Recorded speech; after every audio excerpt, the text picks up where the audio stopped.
Bischofshof original Festbier.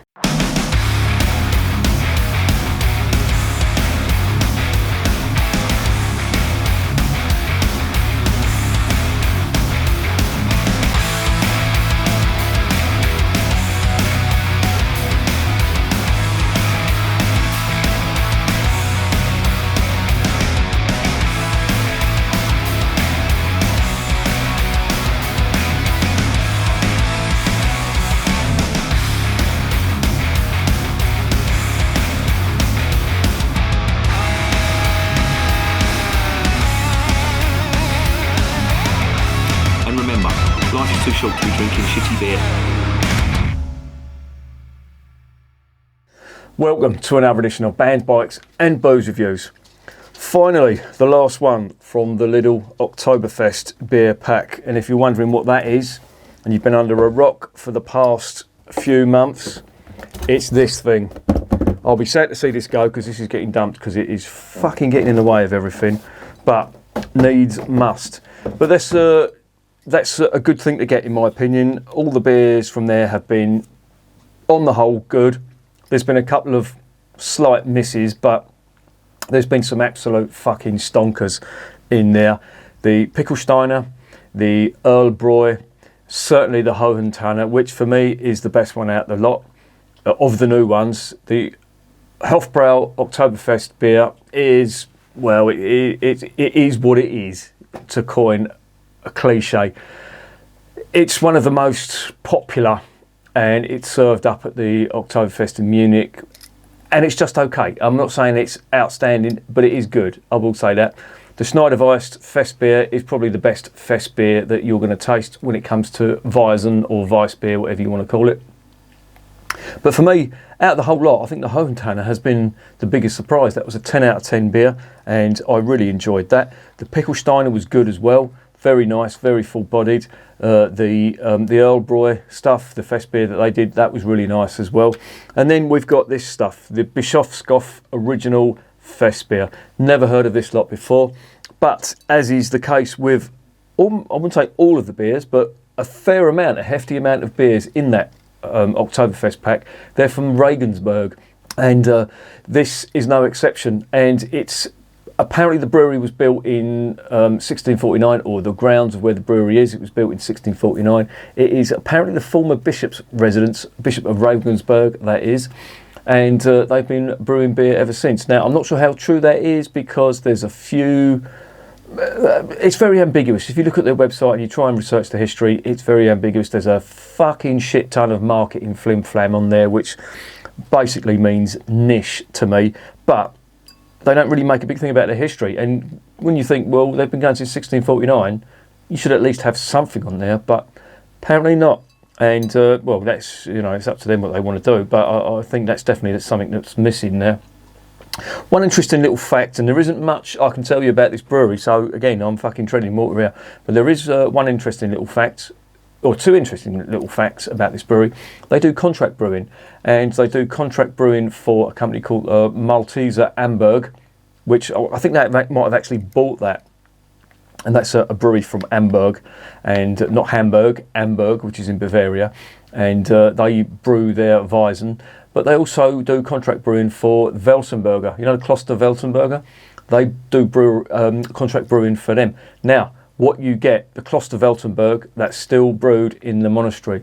But the Weltenberger stuff, that's contract brewed from this lot. So, again, I have mixed views on contract brewing. In Britain, generally, if you're going to drink a contract brewed beer, I would say it's probably not going to be the best. Now, again, everybody's taste is different. Some people may like contract brewed. What do I mean by contract brewed? Well, it's basically if somebody, I'll give you an example.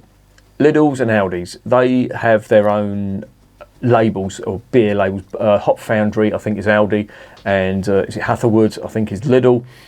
There's no such brewery as that. That's contract brewed. One is brewed by Shepherd Neame, which I think is Lidl's, and the other one is they have a German contract brewer who does some of the European styles, but I think Marston's do some contract brewing for them as well.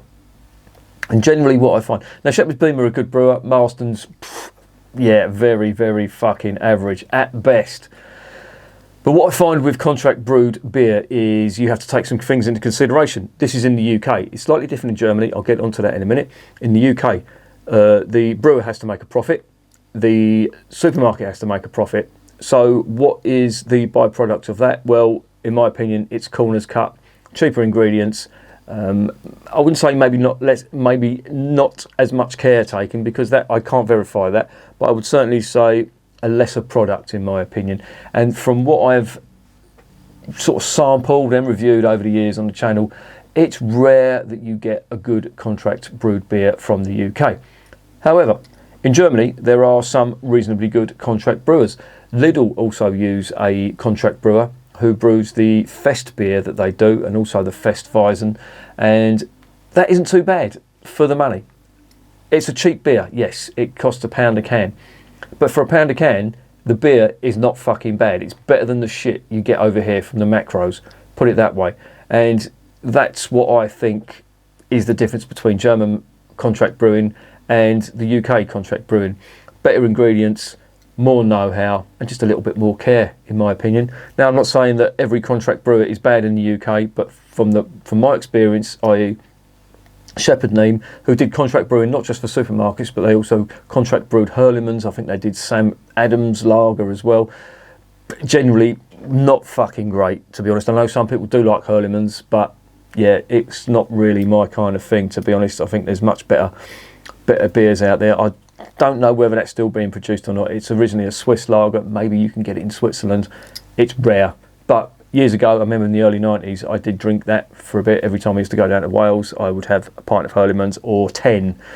But I am digressing. We are talking about Bischofshof. That's a fucking mouthful and a half, that is. But as I say, this is the last one from the Lidl's Oktoberfest pack, which, as I say, it's genuinely worth it. I think it costs about 25 quid. If you bought the beers individually, and that would be a fucking mission because a lot of them aren't available, that would cost you about $23.99. So you're saving a quid, give or take. And in my opinion, it's worth spending that little bit more just to have them all in one place at the same time. However, I have seen, and I do read all your comments. I know I'm very fucking shit at replying, and I do apologise for that. But I have seen a lot of people commenting or saying that they are having trouble getting this from Lidl's now. It's proved to be quite popular. Maybe Lidl's, just get some more German beer over here, please. But again, that's up to them. Anyway, before I fucking faint, let's investigate this beer.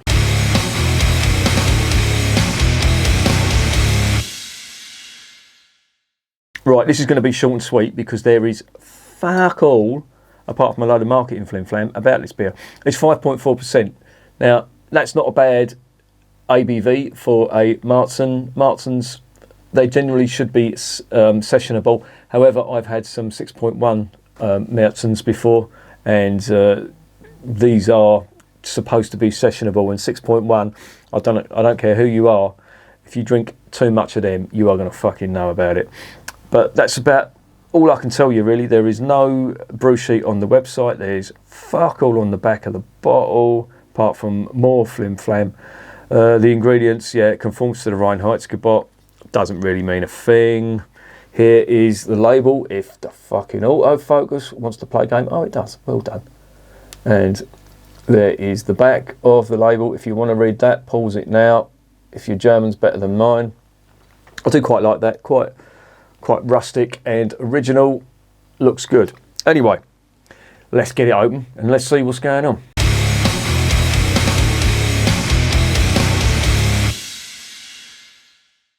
Right, there's no description of this. I don't know whether it's a Helles, don't know whether it's a Märzen. I've got to keep pronouncing that right. I call it Märzen. It's not, it's Märzen. The two umlauts over the A. Oh, I can smell that from here. It smells quite nice. The two umlauts over the A make it so as it's pronounced Märzen. There is the B for Bischofshof on the cap. Let's get it into ye olde glass. And what colour are we getting? Fairly light. Now, I've seen this in quite a few of the beers in that pack. It is very much looking like a Helles. If you want to have a quick gander at that, get me fucking mitten out of the way. Sorry about the glass, it's a little bit dirty, do apologise. Not much carbonation in that. I do wonder if that is going to be transferred to the mouthfeel. The head looks quite nice, I will say that. On the nose, wow, smells quite nice. Nice toasted cracker type aromas. A little bit of honey. Oh look, a little bit more of that bready malt there now. A little bit of earthiness, mustiness, not much. And a few herbal notes coming from the noble hops that are in this. And it smells nice. Quite reminiscent of a Helles, I will say. I'm wondering whether that's what it is, because for a Märzen, it doesn't really tick the boxes for me. Let's get it down my fat Gregory Peck.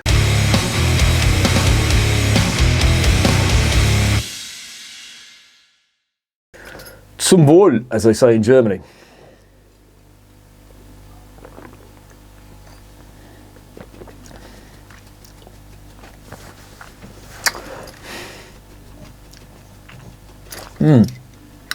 Not much in the way of flavour. And that's a real shame, because the aroma was quite promising. We dive in again.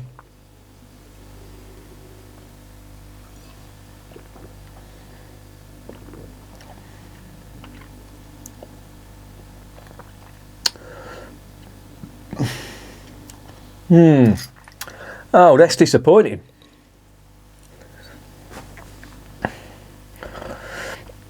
On the plus side, it's a good palate cleanser. Not much in the way of flavour, but it's very drinkable, nice and smooth, very full-bodied as well, very light and refreshing, and that's about all the good points. The bad points, not a lot of fucking flavour. Dive in again.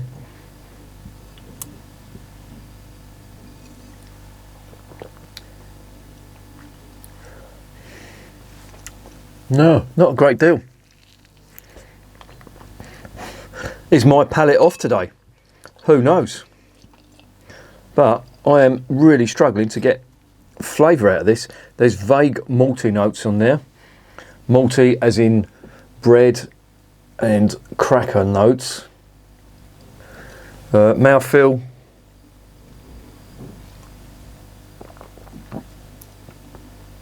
Full-bodied. Nice carbonation. Very drinkable. But just no real flavour. Now that's not a bad thing. I would rather have something like that than a macro brewed beer with nasties in. You know, that astringency from like tannins or whatever they put in the fucking macro brewed beer. But this is, I have to say, a little bit disappointing.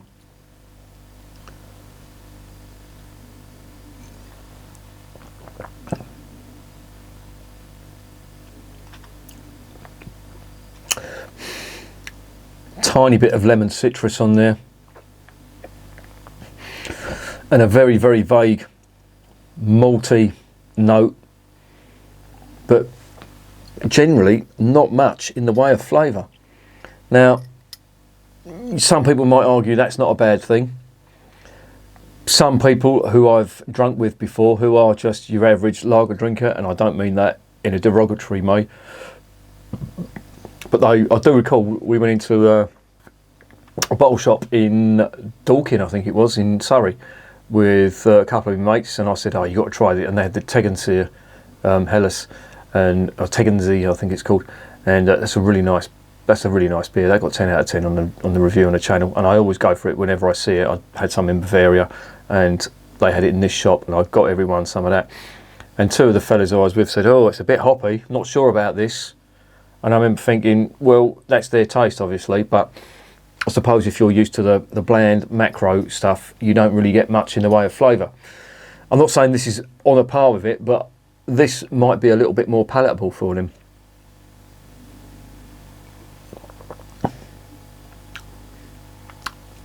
But for me, I'm just not going to try and rustle up some kind of flavour out of this, because it's not apparent. And if you have to keep doing that, even when you're analysing it, there ain't much in the way of flavour.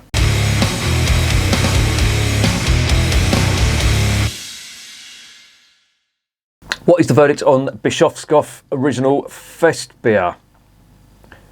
Is that right here? Bischofshof. Bischofshof. I think that's how it's pronounced. Bischofshof. Well, am I saying Bischofshof? Not Bischofshof. Twat.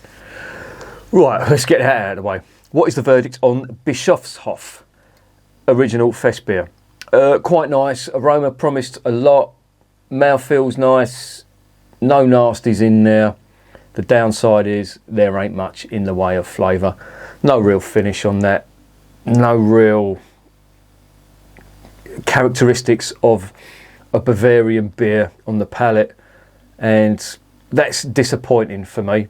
However, it's not a total loss because you've got, as I say, a very nice mouthfeel, very full-bodied, a great session beer. I will say that, because if you're just caning it, you're not into flavour or anything like that, this is an average, just run-of-the-mill session beer. Now, 5.4, you could say you're taking the piss with that being a session beer, but you've got to remember when you're comparing some of the ABVs of the Märzens and even some of the Helleses as well. That's about, most Helles in Bavaria are around 5%. The odd time you get 5.2. 5.4 is about the end of the scale. So it's still in the ballpark, and I hate using that word because it's an Americanism, and I'm not American, but I would consider that a session beer. Some might not, but 5.4 when it comes to lager, yeah, I would just about, that would be my absolute fucking limit on a session lager. Some people say 3.4, 3.5 is the perfect session ABV.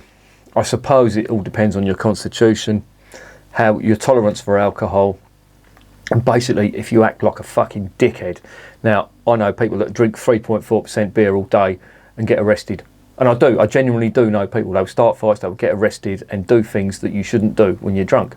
And I know people who can fucking power through a whole day's drinking 5% beer, and yeah, you'll know that they've had it, but they're perfectly fine. So when we talk about session beer, I wouldn't say it's an individual thing, but I think it's how you handle your beer. And 3.4, you've got your little insurance policy there, because if you've got a tolerance to alcohol, you're not going to end up like a dick at the end of the day.